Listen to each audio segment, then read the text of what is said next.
ಶ್ರೀಗುರುಭ್ಯೋ ನಮಃ. ಎಲ್ಲರಿಗೂ ಬೆಳಗಿನ ಸುಪ್ರಭಾತ. ಶ್ರೀರಾಮ ರಾಜ್ಯದ ಮಹಿಮೆ.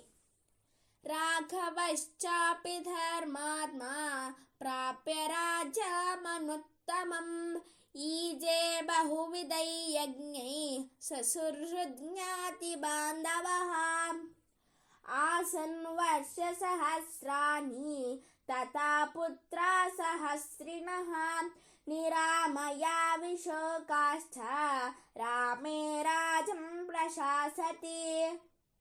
ರಾಮೋ ರಾಮೋ ರಾಮ ಇತಿ ಪ್ರಜಾನಾಮಾಭವಂ ಕಥಾಃ ರಾಮಭೂತಂ ಜಗದಭೂತ್ ರಾಮೇ ರಾಜ್ಯಂ ಪ್ರಶಾಸತಿ. ದಶವರ್ಷಸಹಸ್ರಾಣಿ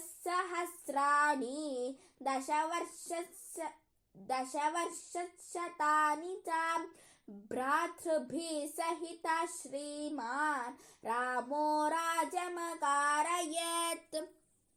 ರಾಘವನು ರಾಜ್ಯವನ್ನು ಹೊಂದಿದವನಾಗಿ ಧರ್ಮದಿಂದ ರಾಜ್ಯಭಾರವನ್ನು ಮಾಡಿದನು.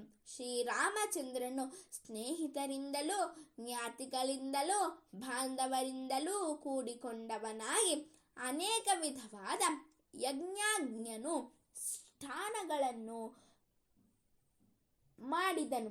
ಶ್ರೀರಾಮನು ರಾಜ್ಯಭಾರವನ್ನು ಮಾಡುತ್ತಿದ್ದಾಗ ಪ್ರಜೆಗಳೆಲ್ಲರೂ ರೋಗರಹಿತರಾಗಿ ಶೋಕರಹಿತರಾಗಿ ಆನಂದವಾಗಿದ್ದರು. ಪ್ರಜೆಗಳೆಲ್ಲರೂ ಯಾವಾಗಲೂ ರಾಮ ರಾಮ ರಾಮ ಎಂದು ಶ್ರೀರಾಮನನ್ನೇ ಸ್ಮರಿಸುತ್ತಿದ್ದರು. ರಾಮರಾಜ್ಯದಲ್ಲಿ ಜಗತ್ತೆಲ್ಲವೂ ರಾಮಮಯವಾಗಿತ್ತು.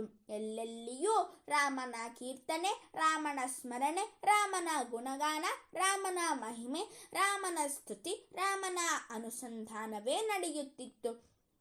ಶ್ರೀರಾಮಚಂದ್ರನು ತನ್ನ ಸೋದರರಿಂದ ಕೂಡಿಕೊಂಡವನಾಗಿ 10,000 ಮತ್ತು 100 ಅಂದರೆ 11,000 ವರ್ಷಗಳವರೆಗೆ ಧರ್ಮದಿಂದ ಹಾಗೂ ನ್ಯಾಯದಿಂದ ರಾಜ್ಯಭಾರವನ್ನು ಮಾಡಿದನು. ಯಶೃಣೋತಿ ಸದಾ ಲೋಕೆ ನರಪಾಪಾತ್ ಪ್ರಮುಚ್ಯತೆ ಪುತ್ರಕಾಮಶ್ಚ ಮುತ್ಪುತ್ರಾನ್ ವೈ ಧನಕಾಮೋ ಧನಾನಿ ಚ ಲಭತೆ ಮನುಜೋ ಲೋಕೆ ಶ್ರುತ್ವಾ ರಾಮಾಭಿಷೇಷಣಂ. ಶ್ರೀರಾಮ ಪಟ್ಟಾಭಿಷೇಕದ ಕಥೆಯನ್ನು ಕೇಳುವುದರಿಂದ ಸತ್ಪುತ್ರರನ್ನು, ಧನಧಾನ್ಯ, ಸುಖ, ಆರೋಗ್ಯ, ಸಂಪತ್ತುಗಳನ್ನು ಶ್ರೀರಾಮನ ಅನುಗ್ರಹದಿಂದ ಮಾನವನು ಹೊಂದುತ್ತಾನೆ. ಇದರಿಂದ ಶ್ರೀರಾಮನು ಸಂತುಷ್ಟನೂ ಆಗುತ್ತಾನೆ. ಶ್ರೀರಾಮನ ವೃತ್ತಾಂತವನ್ನು, ಶ್ರೀರಾಮ ಪಟ್ಟಾಭಿಷೇಕದ ವಿವರವನ್ನು, ರಾಮರಾಜ್ಯದ ಮಹಿಮೆಯನ್ನು ಶ್ರದ್ಧೆಯಿಂದ ಕೇಳುವವರಿಗೆ ಶ್ರೀರಾಮನ ಅನುಗ್ರಹದಿಂದ ಪುತ್ರ, ಪೌತ್ರ, ಪ್ರಪೌತ್ರಾದಿ ಸಕಲ ಸಂಪತ್ತುಗಳು ಉಂಟಾಗುತ್ತದೆ. ಸರ್ವೇ ಜನಾಃ ಸುಖಿನೋ ಭವಂತು, ಸಕಲ ಸನ್ಮಂಗಲಾನಿ ಭವಂತು, ಲೋಕಾಃ ಸಮಸ್ತಾಃ ಸುಖಿನೋ ಭವಂತು. ಧನ್ಯವಾದಾಃ.